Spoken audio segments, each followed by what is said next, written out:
Amém, Senhor. Mais uma vez nós te agradecemos por estarmos na tua presença, Pai. Gratos, Pai, por estarmos aqui com saúde, Senhor. Por estarmos aqui, Senhor, livres para te adorar, para te servir, Senhor. Pai, recebe, Pai. Recebe essa adoração, Pai. Chegue diante de ti, Senhor.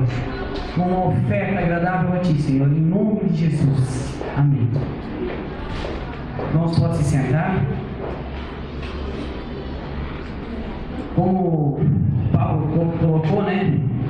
A presença de Deus, ela é forte nesse local, e ela se torna cada vez mais forte quando nós, em cada coração, aceitamos esse Deus vivo, honramos Ele, obedecemos Ele, nós sentimos ainda mais. Amém? Amém.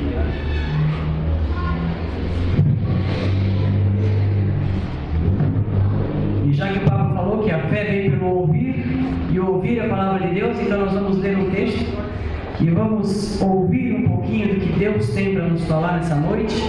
Amém? Eu quero ler um texto em 1 João capítulo 2.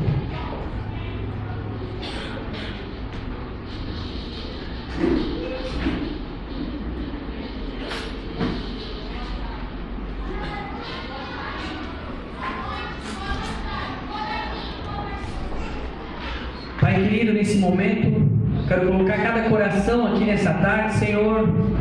Quero declarar cada vida aqui presente, Pai, pronta, preparada para receber a Tua palavra. Pai querido, eu quero declarar que nesses corações hão de ser terrenos férteis, Senhor, que hão de dar vida a essa palavra em nome de Jesus. Eu repreendo todo o espírito do mal que tente se assolar sobre cada coração aqui agora e declaro caído por terra em nome de Jesus. Amém. A partir do capítulo 2, em 1 João, diz o seguinte: Meus filhinhos, estas coisas vos escrevo para que não pequeis, e se alguém pecar, temos um advogado para com o Pai, Jesus Cristo, o justo. Ele é a propiciação pelos nossos pecados, e não somente pelos nossos, mas também pelos de todo o mundo. E nisto sabemos que o conhecemos, se guardarmos os seus mandamentos. Aquele que diz, eu conheço, e não guarda os seus mandamentos, é mentiroso, e nele não está a verdade. Mas qualquer que guarda a sua palavra, o amor de Deus está nele, verdadeiramente aperfeiçoado. Nisto conhecemos que estamos nele. Aquele que diz que está nele, também deve andar como ele andou. Irmãos, não vos escrevo mandamento novo, mas o mandamento antigo, que desde o princípio tivestes. Este mandamento antigo é a palavra que desde o princípio ouvistes. Outra vez vos escrevo um mandamento novo, que é verdadeiro nele e em vós, porque vão passando as trevas e já a verdadeira luz alumia. Aquele que diz que está na luz e aborrece o seu irmão, até agora está em trevas. Aquele que ama o seu irmão está na luz, nele não há escândalo. Mas aquele que aborrece o seu irmão está em trevas e anda em trevas, e não sabe para onde deva ir, porque as trevas lhe cegaram os olhos. Filhinhos, escrevo-vos porque pelo seu nome vos são perdoados os pecados. Pais, escrevo-vos porque conhecestes aquele que é desde o princípio. Jovens, escrevo-vos porque vencestes o maligno. Eu vos escrevi, filhos, porque conhecestes o Pai. Eu vos escrevi, pais, porque já conhecestes aquele que é desde o princípio. E vos escrevi, jovens, porque sois fortes, e a palavra de Deus está em vós, e já vencestes o maligno. Não ameis o mundo, nem o que no mundo há. Se alguém ama o mundo, o amor do Pai não está nele. Porque tudo que há no mundo, a concupiscência da carne, a concupiscência dos olhos, a soberba da vida, não é do Pai, mas do mundo. E o mundo passa e a sua concupiscência, mas aquele que faz a vontade de Deus permanece para sempre. Amém? Irmãos, eu tentei trazer um título para essa ministração, para quem gosta de anotar, e eu coloquei quase como uma pergunta: estou andando na luz ou nas trevas? João, ele vem falando aqui, primeiramente, no primeiro versículo, sobre um alerta, não é bem uma advertência, mas de repente para a pessoa se prevenir do pecado, porque ele diz assim: não pequeis, filhinhos, não pequeis. João, então, ele tinha muitos seguidores, discípulos de Deus, onde ele semeou, onde ele pregou o Evangelho, e que na fé são considerados filhos. Então eu creio que ele teve uma certa intimidade para falar com essas pessoas. Ele diz assim: escrevo para que não pequeis, e se pecar, temos um advogado para com o Pai, Jesus Cristo. Então ele está trazendo a lembrança de nós, embora que nós pecamos, nós temos a liberdade de, diante de Deus, pedir perdão, porque diante dele nós temos o que? Jesus, que é o nosso advogado. E quando que Jesus intercede como nosso advogado? Quando nós já pedimos perdão a Deus, mas o inimigo ainda assombra a nossa mente com acusações de pecados que a gente já confessou, acusações de derrotas lá atrás que nós tivemos, mas que nós já vencemos quando nós confessamos a Deus o nosso pecado, quando nós confessamos ao nosso irmão a nossa ofensa. Então é um alerta, na verdade, para que não pecamos, e ao mesmo tempo ele está dizendo assim: você que pecou, mas que já confessou o seu pecado, lembre-se que Jesus é o seu advogado, é Ele que vai pleitar a sua causa.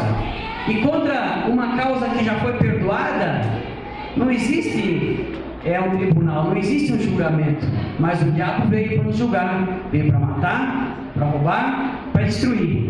E ele vai seguindo falando que o Cristo ele foi oferecido por causa do nosso pecado, e não só por causa do nosso pecado, por causa do pecado do mundo inteiro.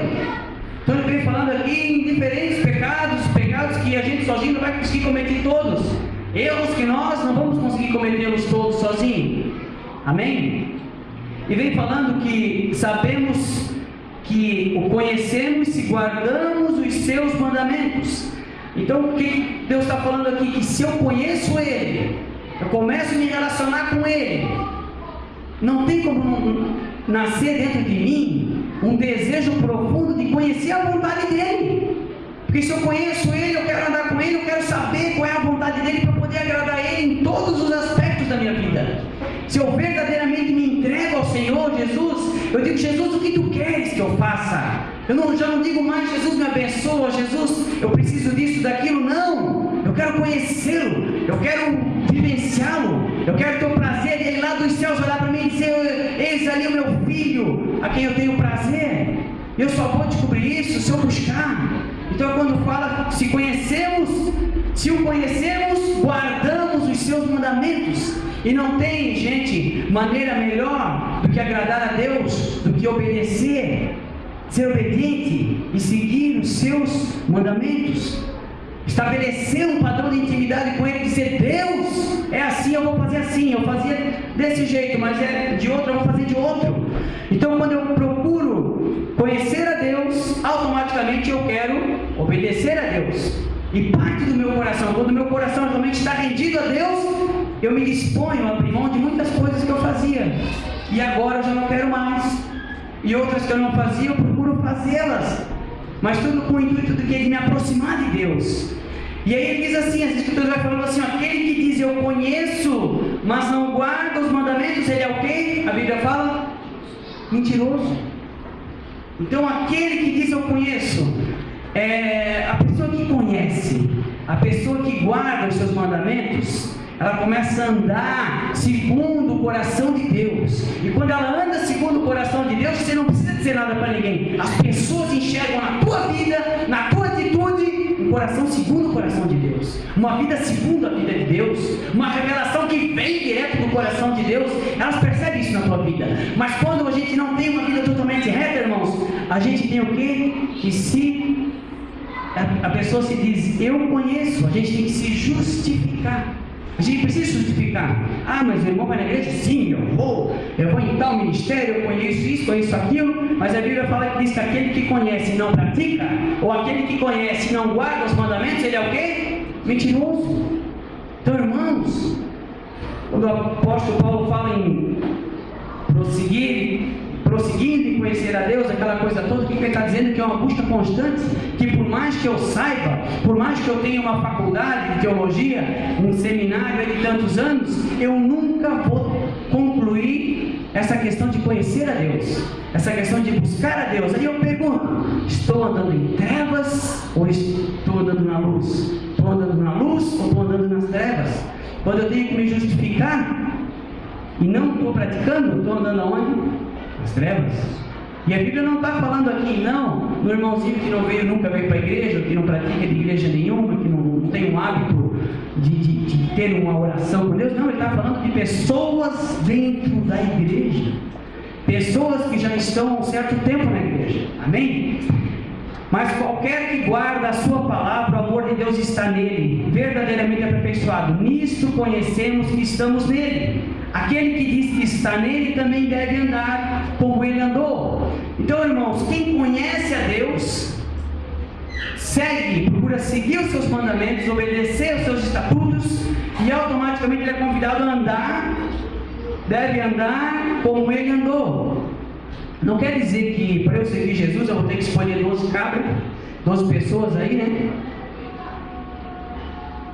Vou ter que sair por aí orando e os milagres acontecendo, e lá no final esticar os braços e ser crucificado. Isso já foi feito, irmãos. Ele já derramou o sangue dele. E quando fala em andar como ele andou, vai falar em um coração sincero, um coração justo, um amor verdadeiro, principalmente isso, irmãos. Vai falar de um amor verdadeiro, de uma entrega total pela causa dele. E Jesus, meus irmãos, queira eu, sabendo ou não, aceitando ou não, breve Jesus vai voltar. E essa é a nossa expectativa, que cremos em Deus. É o que, meus irmãos? É nós cremos que um dia Ele desceu naquela cruz pelos nossos pecados, ressuscitou e está vivo nos céus. Mas a palavra diz que breve Ele voltará. Que nós não sabemos nem o dia nem a hora, mas Ele vai voltar. E o que Ele vai encontrar? Será que Ele vai me encontrar na luz, para ir com Ele para a glória? Ou será que Ele vai me encontrar nas trevas? Irmãos, quando eu ando segundo as minhas atitudes próprias, eu vou com sério risco de no primeiro obstáculo cair e me sentir fraco. E quando eu ando segundo o coração de Deus, as minhas atitudes vão refletir o caráter de Cristo, embora na dificuldade, embora na abundância, embora na derrota, embora na vitória, elas vão refletir, irmãos. Não tem como. As pessoas que se justificam, mas não praticam, elas são chamadas de mentirosas, a palavra está falando. E eu, quando eu não preciso me justificar, mas as minhas atitudes mostram quem eu verdadeiramente sou em Jesus, Ele é que nos justifica. Amém? Amém. Irmãos, não vos escrevo um mandamento novo, está dizendo. Isso aqui é o mesmo mandamento lá atrás, antigo. Ele vem falando também em João 3:23. Em João 3:23 ele vai falar assim: e o seu mandamento é este, que creiamos no nome de seu Filho Jesus Cristo e amemos uns aos outros segundo o seu mandamento. E aí vai falar assim: aquele que diz que está na luz e aborrece o seu irmão, até agora está em trevas. É isso? Aquele que diz que está na luz e aborrece o seu irmão, até agora está em trevas. Aquele que diz que está na luz. Mais uma vez a pessoa se justificando. Minha vida é assim, eu sou o santo dos santos. Mas anda, quando fala em aborrecer o irmão, gente, não é eu provocar, eu irritar, eu trazer à tona a ira do meu irmão. É simplesmente o fato de eu não aceitar certos irmãos que estão convivendo no mesmo culto, na mesma igreja, no mesmo âmbito social. Eu não vou com a cara do fulano. Meu irmão, não estou pedindo aqui para cada um ter uma fé, um amor fingido um pelo outro, não. Mas o mínimo que nós temos que fazer, como como filhos de Deus, como servos do Deus Altíssimo, é o que, meus irmãos?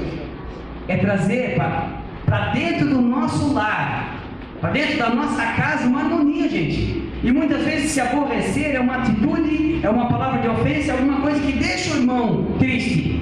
E a Bíblia está falando que aquele que está na luz, mas aborrece o seu irmão, anda nas trevas. Então é claro que no dia a dia a gente vai ter mais intimidade com uns, menos intimidade com outros, mas o que Deus nos pede é que nós olhemos para o nosso irmão, amemos, em primeiro lugar, amemos a Cristo, reconheçamos Cristo, depois amemos uns aos outros, ou seja, vivendo em amor, não um amor fingido, mas um amor verdadeiro. E o amor verdadeiro, gente, é aquele que você deixa de lado a sua necessidade para atender a necessidade do irmão. Amém? Você deixa de repente de investir um tempo de qualidade na tua família, na tua esposa, nos teus filhos, de repente, para investir um tempo de qualidade na vida, na necessidade do irmão. Você deixa de investir o teu dinheiro, às vezes, em algo que vai te trazer prazer, para investir o teu dinheirinho na necessidade do irmão. Esse é o verdadeiro amor. Eu não preciso juntar 12, sair por aí curando, devo pregar o evangelho, mas sendo crucificado, não preciso disso. O que eu preciso é imitar o verdadeiro amor de Jesus. Um amor que entrega, um amor que não busca interesse, mas um amor verdadeiro, puro, cheio de entrega, cheio de doação, totalmente entregue, amém? Depois a Bíblia vai falar assim: aquele que ama o seu irmão está na luz, e nele não há escândalo. Quando fala não há escândalo, não há ofensa, não há intriga, né? Aquele que ama o seu irmão está na luz. Então aqui, ó, a pessoa não precisa se justificar. Ela já está dizendo, aquele que ama o seu irmão, ele já prova pela sua atitude que ele tem um coração reto, que Deus é com ele, amém? Ele está na luz. Mas aquele que aborrece o seu irmão está em trevas, anda em trevas, não sabe para onde vai, porque as trevas lhe cegaram os olhos. Então, minha gente, meus irmãos, aquele que aborrece, aquele que causa intriga, aquele que causa discussão, fuxico, fofoca, enfim, o que eu posso falar, aquele que traz uma ofensa no meio dos irmãos, ele está em trevas. E a Bíblia fala que ele anda nas trevas. Quando fala que ele anda, está dizendo assim, ó, ele está lá e ele gosta de estar lá, ele não quer mudar, porque se ele está lá e ele anda lá, ele está ciente do que ele está fazendo, a Bíblia está falando. E a Bíblia fala que nesse caso, ele não sabe para onde vai, ele não sabe para onde ele tem que ir, porque as trevas elas trazem cegueira, e quando a pessoa está cega, meus irmãos, já é um processo mais difícil de trazer à tona. A luz tem que entrar verdadeiramente na vida dele. E como é que a gente vai fazer isso, meus irmãos?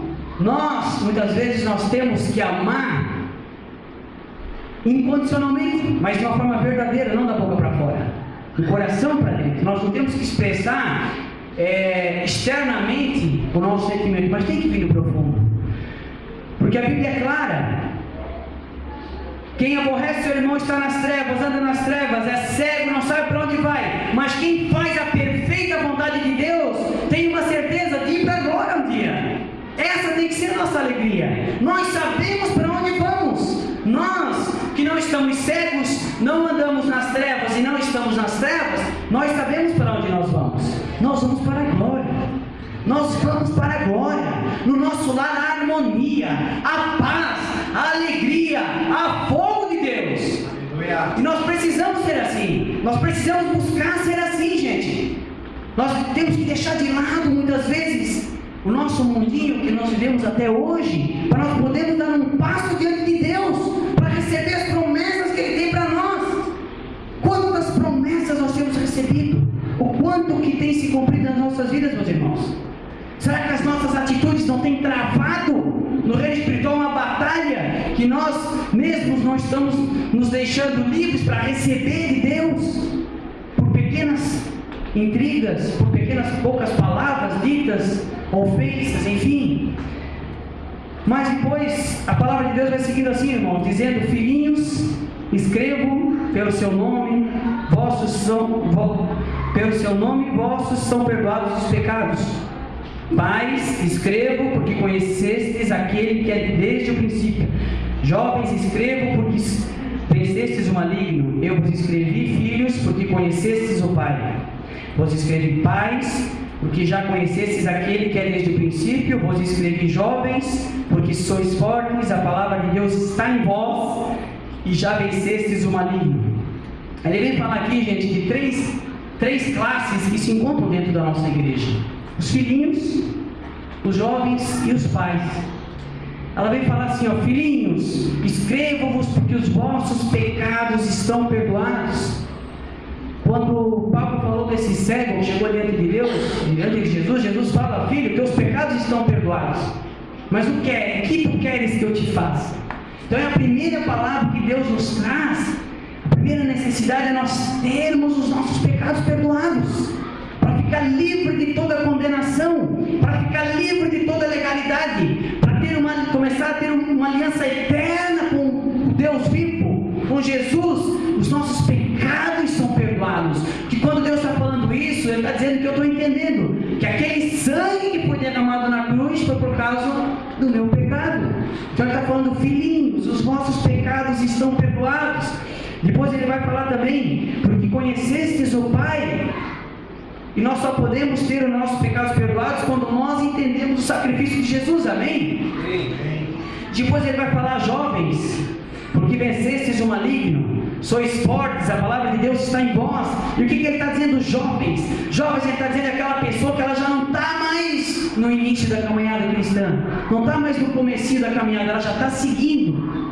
E na sequência, as bênçãos vêm, mas vêm as lutas também, meus irmãos.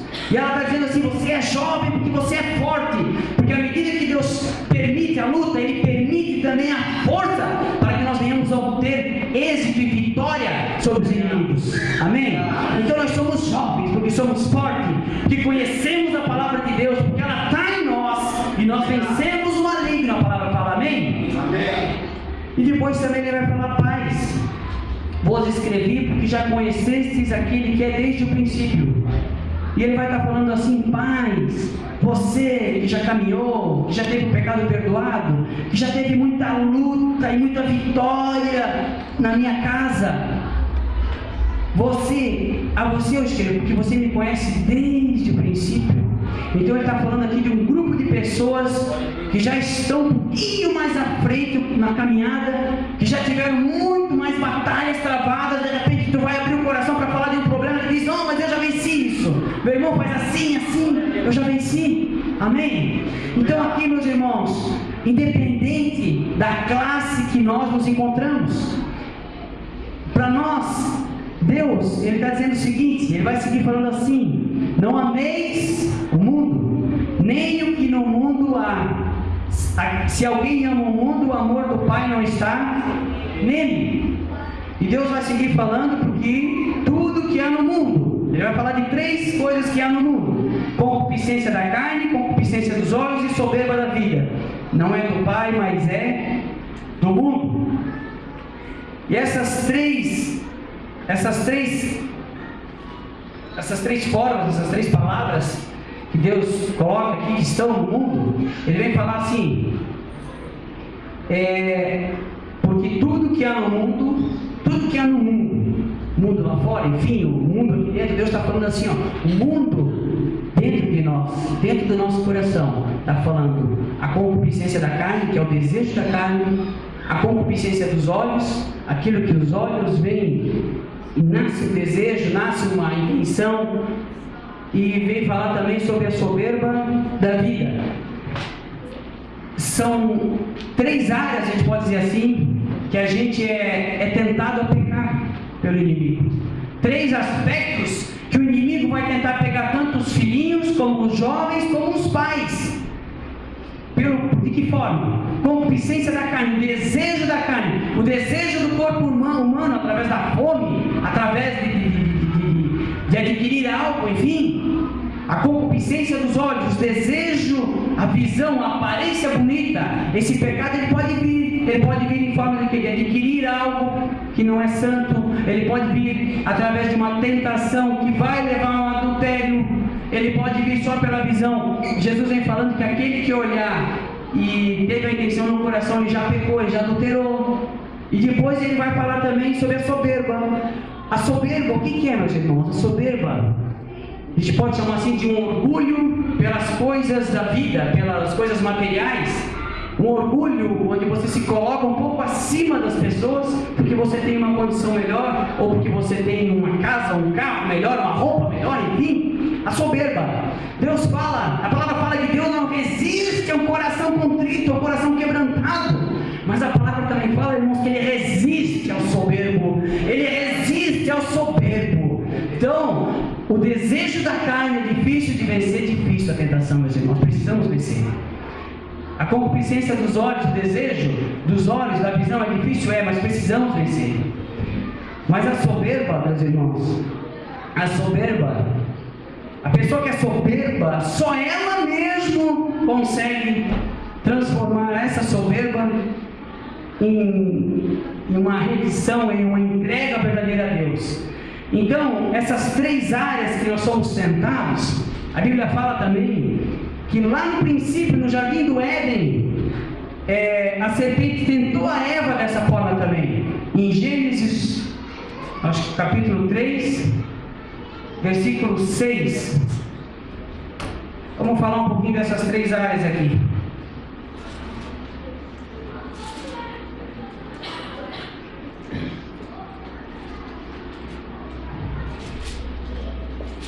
Gênesis 3, capítulo 3, versículo 6. E vendo a mulher que aquela árvore era boa para se comer, agradável aos olhos e árvore desejável para dar entendimento, tomou o seu fruto, comeu e deu também ao seu marido, e ele comeu com ela. Vendo essa mulher que essa fruta era boa para se comer, de boa aparência, né? Boa para se comer, agradável aos seus olhos, bonita, enfim, era a árvore que tinha o fruto do conhecimento do bem e do mal.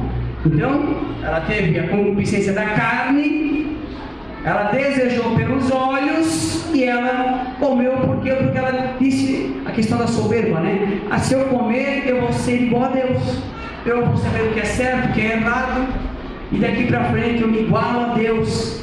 E depois lá na frente também em Mateus, da mesma forma o diabo, ele tentou Jesus no deserto, e ele usou essas três áreas também.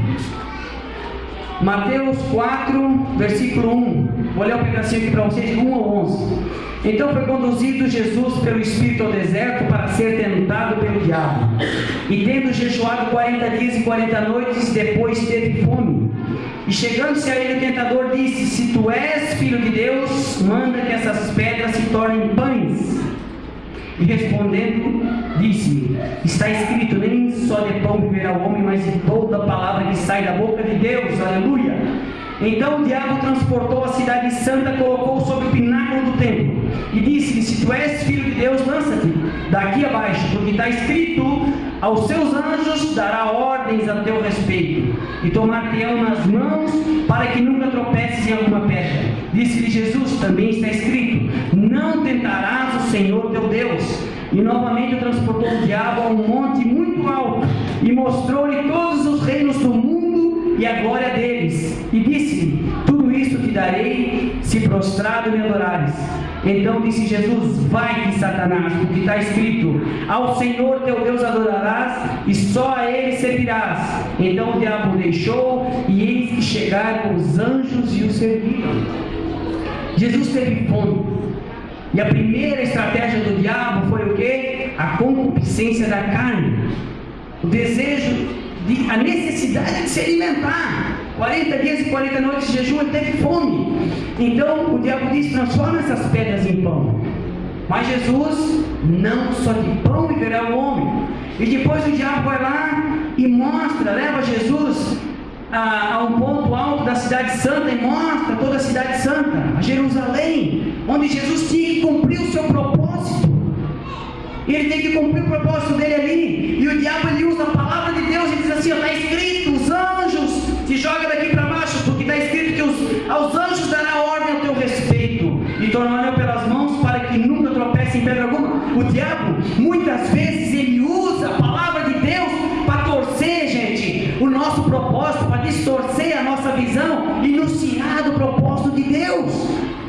muitas vezes Ele pode usar um irmão, Ele pode usar um pastor, Ele pode usar pessoas próximas.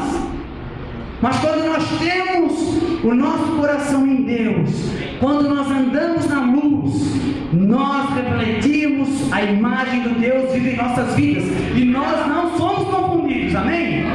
Então Jesus responde: não tentarás o Senhor teu Deus. E depois o diabo leva ele então no ponto mais alto, onde ele consegue ver os reinos do mundo, a glória desses reinos, e o diabo diz assim: ó, tudo isso é teu se te prostrares diante de mim. E o Senhor diz: sai, Satanás, vai-te, porque está escrito: ao Senhor Deus, somente a Ele adorarás e o servirás. Mas muitas vezes, irmãos, nós temos negociado o sacrifício de Jesus nas nossas atitudes, nas nossas respostas, em mentiras, em fofocas, em discórdia entre os irmãos. Que aí a gente vai voltar aqui onde a palavra diz que aquele que diz que anda na luz, mas aborrece o seu irmão, está nas trevas. Então Jesus foi tentado, a serpente tentou Eva, não teve êxito. A serpente, o diabo, ele tentou Jesus, já não teve mais êxito. E ela continua nos tentando, a serpente, o maligno, o diabo, ele continua nos tentando até hoje, por essas três áreas: pelo desejo da carne, pelo desejo dos olhos e pela soberba, pela atitude do nosso coração de ter o orgulho sobre as coisas que nós temos. Mas mais para frente a palavra vai seguindo dizendo assim no versículo 17 de João: o mundo passa, a sua concupiscência também, mas aquele que faz a vontade de Deus permanece para sempre. Aleluia! Então, meus irmãos, enquanto que nós temos intrigas em nosso meio, e a Bíblia fala que eu devo amar o meu próximo, o mais próximo de mim hoje é a minha esposa, depois os meus filhos, depois os irmãos aqui da igreja, são os próximos. Então, enquanto eu tenho intrigas com o meu próximo, a Bíblia fala que eu ando nas trevas. A Bíblia fala que quando eu ando na luz, eu não preciso falar nada para ninguém, porque o próprio Deus é que reconhece que eu ando na luz. Aquele que ama seu irmão está na luz, e nele não há escândalo, não há ofensa. Amém? E a Bíblia também vem falando, meus irmãos, que nós estamos aqui em três níveis: como filhos, como jovens e como pais nessa caminhada. E precisamos, independente do nosso nível, resistir a essas três áreas que o diabo conhece muito bem, três áreas da nossa vida, onde nós temos as nossas fraquezas, para que nós possamos vencer o maligno, como Jesus fez aqui. Vai, Satanás, sai, porque aqui tu não podes, porque aqui eu só vou adorar ao Deus vivo, ao Deus vivo somente eu vou servir. Amém? Amém. Então, meus irmãos, eu queria deixar essa palavra para os irmãos e colocar o seguinte: mais uma vez, quando eu conheço a Deus, quando eu guardo os seus mandamentos, escolho, decido servir, decido obedecer, eu ando segundo Ele. E quando eu ando segundo Ele, as minhas atitudes refletem o caráter de Cristo. O que as suas atitudes estão refletindo hoje, meus irmãos? A luz ou as trevas? Quem aborrece seu irmão, quem tem intrigas entre o seu irmão, entre o cônjuge, ou entre vizinhos, ou entre irmãos da igreja, enfim, está na treva, anda nas trevas e está cego. Quando Paulo leu ali que o cego Bartimeu, é isso, chega diante de Jesus: eu quero ver.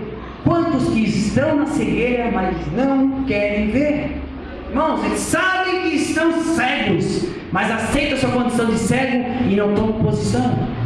E o que Deus fala a respeito?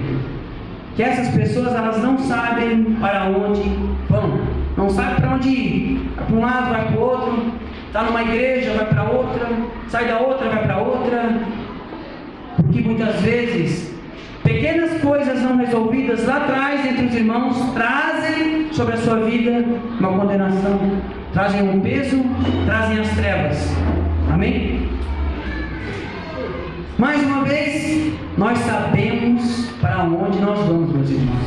Como eu disse, breve Jesus voltará. Como é que vai estar o nosso coração nesse dia? Se nós soubéssemos o dia e a hora, o que seria das nossas últimas 24 horas antes da chegada de Jesus? Será que a gente não ia consertar uma porção de coisinha que está pendente aí na nossa vida? Será que a gente não ia sair por aí pedindo perdão para uma porrada de gente, uma multidão, pelas ofensas, pelas intrigas que nós causamos? Irmãos, é um desafio que eu quero deixar para vocês, como eu também me desafio. Vamos examinar a nós mesmos.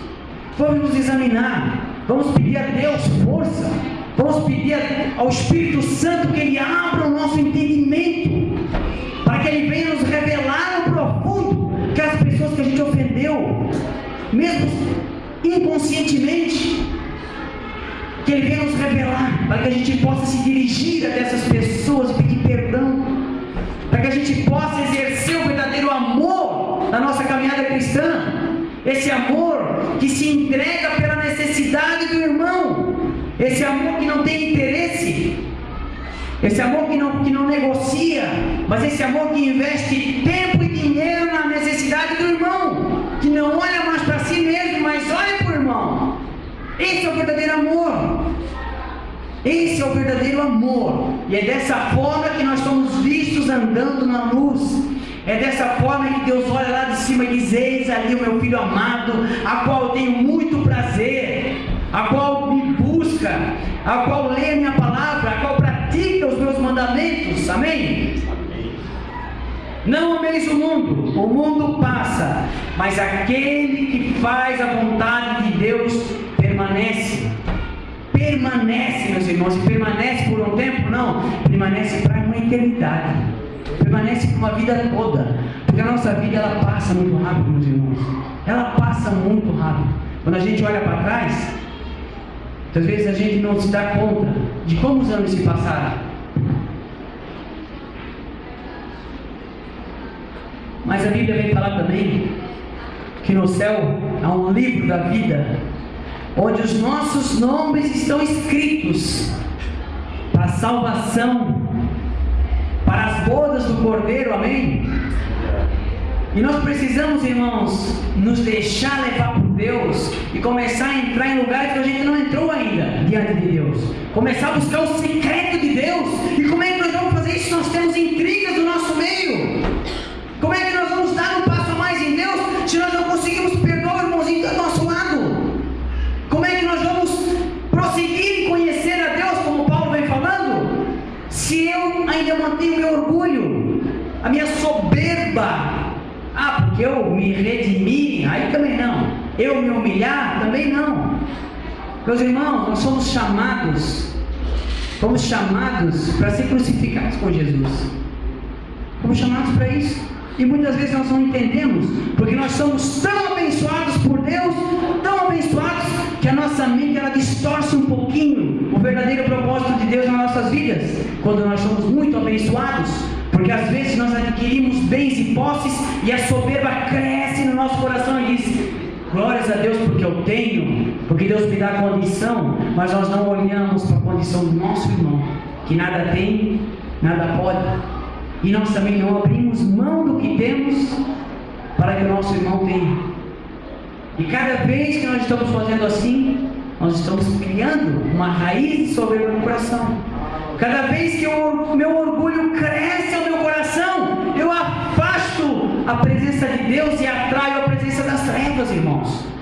Cada vez que uma ofensa é levada um dia, uma semana, um mês para ser resolvido, eu estou dizendo assim: até eu resolver essa ofensa, eu não quero andar contigo, Deus.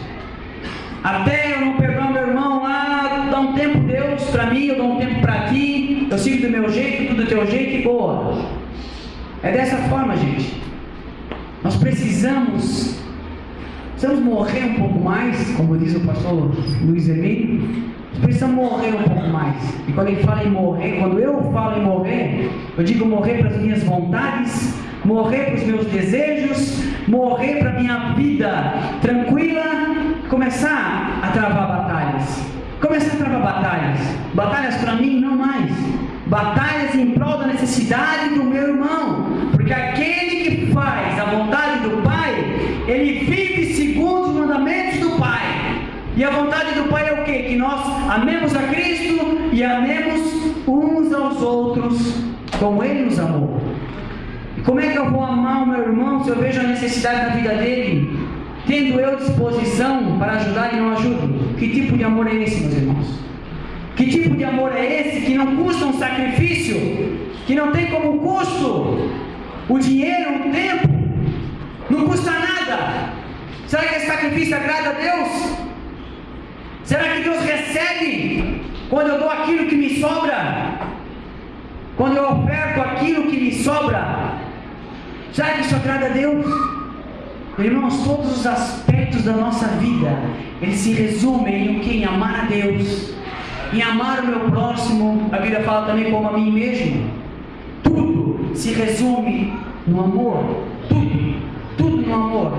E quando fala o amor incondicional, cada vez mais, quanto mais eu tento descobrir o que é esse amor incondicional ou experimentar isso, mais eu percebo que eu estou muito longe de chegar perto disso.